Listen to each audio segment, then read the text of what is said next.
দর্শক, যে ভাবনা ছিল, যে আশঙ্কা ছিল, সেই আশঙ্কাই বোধহয় আস্তে আস্তে সত্যি হতে চলেছে। তাসনিম জারা কদিন আগেই তিনি রাজনীতি ছেড়েছেন, এনসিপি ছেড়েছেন এবং স্বতন্ত্র নির্বাচন করার ঘোষণা দিয়েছেন। যদিও এনসিপিতে থাকাকালীন প্রার্থী হওয়ার সম্ভাব্য সময়েই তিনি ক্রাউড ফান্ডিং করেছেন, ৪৭ লাখ টাকা চাঁদা তুলেছেন। এটাকে অনেকের ক্ষেত্রে সমালোচনা হলেও তাসনিম জারার ব্যাপারে সমালোচনা হয়নি।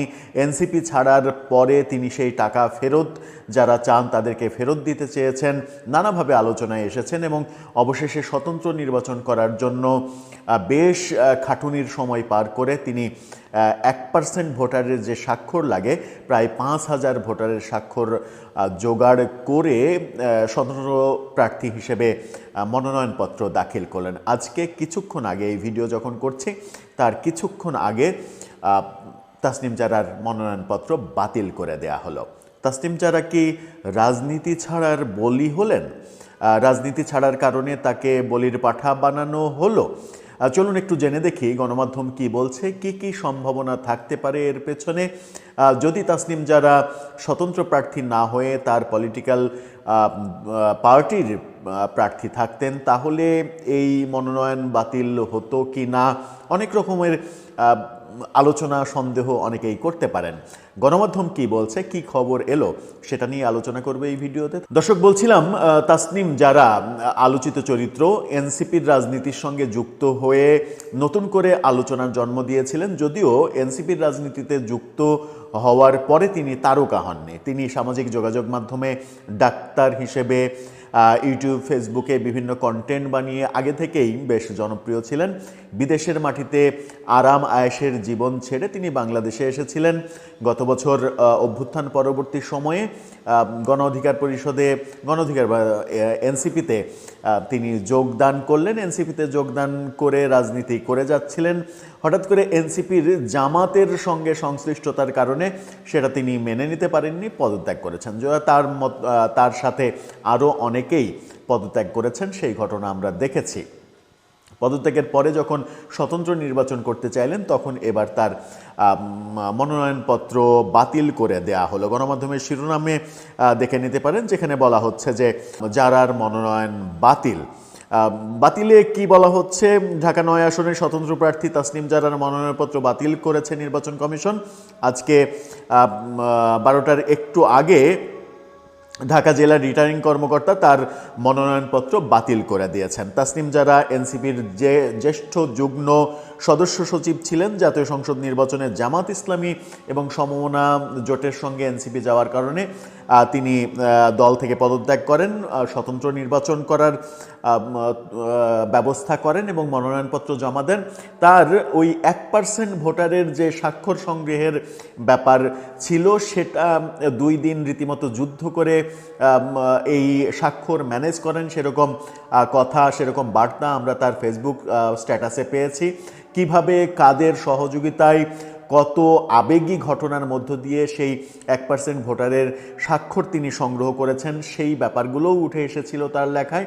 এবার যতটুকু গণমাধ্যমের খবর পাওয়া যাচ্ছে, সেই স্বতন্ত্র নির্বাচনে যে শর্ত, অন্যতম প্রধান শর্ত, সেটা হচ্ছে যে 1% ভোটারের স্বাক্ষর। সেই স্বাক্ষরে নাকি গড়মিল পাওয়া গেছে। গড়মিল পাওয়া যাওয়ার কারণে তার মনোনয়নপত্র বাতিল করে দেয়া হয়েছে। এটা কি অতি সহজেই তার মনোনয়নপত্র বাতিল করে দেয়া গেল কারণ তিনি এনসিপির রাজনীতির সঙ্গে আর সংশ্লিষ্ট নন? এই কারণে? যদি এনসিপির রাজনীতির সঙ্গে সংশ্লিষ্ট থাকতেন এবং এরকম শর্ত যদি থাকতো, এই গড়মিলের ব্যাপারগুলো কি এতটা পুঙ্খানুপুঙ্খভাবে দেখা হতো, কিংবা এত সহজেই তার মনোনয়নপত্র বাতিল হতো? এখন পর্যন্ত আমরা জামাতের অন্যতম প্রধান নেতা, সহকারী সেক্রেটারি জেনারেল হামিদুর রহমান আজাদ, তার মনোনয়নপত্র বাতিলের ঘটনা দেখলেও এনসিপির কোনো নেতার মনোনয়নপত্র বাতিলের ঘটনা আমরা দেখিনি। বিএনপি জোটের মাহমুদুর রহমান মান্নার মনোনয়ন বাতিল করা হয়েছে। এনসিপির কোনো নেতার কিন্তু তারা প্রায় 47টি আসনে মনোনয়নপত্র জমা দিয়েছে। কোনো আসনেই এখন পর্যন্ত বাতিলের খবর আমরা পাইনি। এই বাছাই প্রক্রিয়া শেষ, আজকেই শেষ, কালকে থেকে আপিল করা যাবে। এই আপিলের আজকে যখন শেষ হবে তখন এখন পর্যন্ত যেহেতু এনসিপির কারো মনোনয়নপত্র বাতিলের ঘটনা আমরা দেখিনি, বরং গতকালকে রংপুরে যে ঘটনাটা ঘটেছে, সদস্য সচিব আক্তার হোসেন তিনি জাতীয় পার্টির সদস্যের মনোনয়ন বাতিল চেয়েছেন, কারণ জাতীয় পার্টি ফ্যাসিস্টের দোসর, এই কারণে, অন্য কোনো কারণ নেই। মনোনয়নপত্র বাতিলের কোনো কারণ না থাকা সত্ত্বেও সেটা চেয়েছেন। ডিসি অফিসে তারা হট্টগোল করেছেন। ডিসি যিনি রিটার্নিং কর্মকর্তা তিনি নির্বাচনী আচরণবিধি লঙ্ঘন না করার জন্য হুঁশিয়ারি দিয়েছেন। ব্যাপারগুলো ঘটেছে। তাসনিম জারা তিনি হলফনামায় সম্পদ লিখেছিলেন 19 লাখ টাকার। তাসনিম জারার বার্ষিক আয় 7,13,597 টাকা। এটা একটু আশ্চর্য হওয়ার মতোই, কারণ তার মতো এরকম একজন ফিগার মাত্র 7 লাখ টাকা ইনকাম করেন বছরে, এটা মোটামুটি মোটা দাগে অবিশ্বাস্য মনে হতেই পারে। সম্পদ আছে 19,13,509 টাকার। আয়কর দিয়েছেন 34,057 টাকা। হলফনামার তথ্য অনুযায়ী কোনো মামলা, ঋণ বা সরকারি কোনো পাওনা নেই। বাড়ি নেই, ফ্ল্যাট নেই, কৃষি অকৃষি জমি নেই। অলংকার আছে 2.5 লাখ টাকার। ব্যাংকে নিজ নামে জমা আছে 10,019 টাকা। হাতে আছে 16 লাখ টাকা এবং 2,270 ব্রিটিশ পাউন্ড। স্বামী খালেদ সাইফুল্লাহর হাতে রয়েছে 15 লাখ টাকা এবং 6,000 ব্রিটিশ পাউন্ড।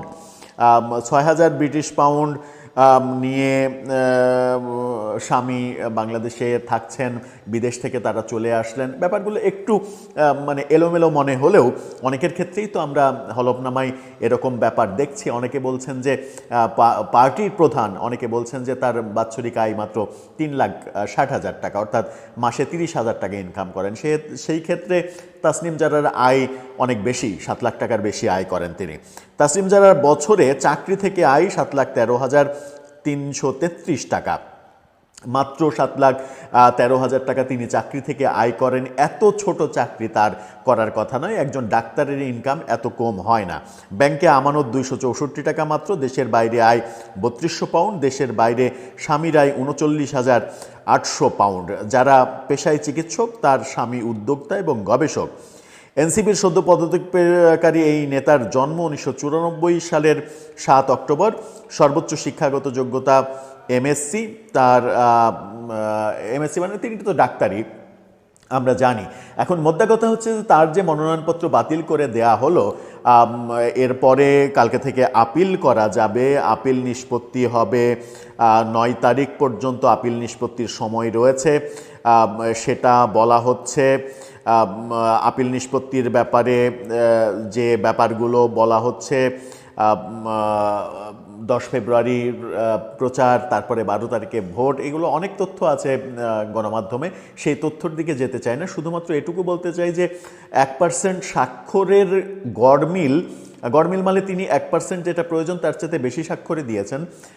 4,600-700 এরকম তার স্বাক্ষর প্রয়োজন। 5,000-এর বেশি স্বাক্ষর তিনি জমা দিয়েছেন।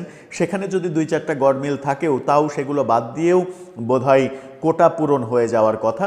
জানি না শেষ পর্যন্ত কি হলো, তবে আপাত দৃষ্টিতে এটা অন্তত ভেবে নেওয়া যেতেই পারে যে এখন পর্যন্ত এনসিপির কোনো নেতার যেহেতু মনোনয়নপত্র বাতিল হয়নি, এনসিপির শীর্ষ সাবেক নেতা তাসনিম জারার স্বতন্ত্র প্রার্থী হিসেবে নির্বাচন করতে গিয়ে তার মনোনয়নপত্র বাতিল হয়ে গেল।